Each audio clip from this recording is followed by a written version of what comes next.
تازہ ترین خبروں کے لیے 79 نیوز چینل کو سبسکرائب کریں اور ساتھ ہی بیل آئیکن پریس کر کے خبروں سے باخبر رہیے۔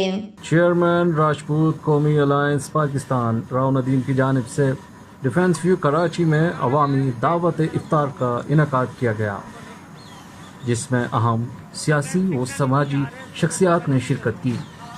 یوم شہادت حضرت علی کے موقع پر کی جانے والی اس دعوت افطار میں نہ صرف راجپوت برادری بلکہ اہل علاقہ نے بھی بڑی تعداد میں شرکت کی۔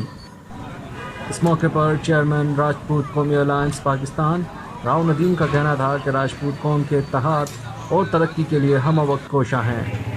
راؤ ندیم احمد نے دعوت افطار میں آنے والے تمام مہمانوں کا تہہ دل سے شکریہ ادا کیا۔ دعوت افطار میں پاکستان تحریک انصاف کے رہنما راؤ وسیم، ANI پاکستان کے سربراہ علامہ سلیم اتاری، شاہد خٹک، وقار بنگش، ایڈوکیٹ مقصود راجپر، گڈو انصاری، شاہد انصاری، رانا عارف، رانا ذوالفقار، احتشام رانا، راؤ بلال، نظام الہی اور راؤ آفاق سمیت دیگر معززین نے شرکت کی۔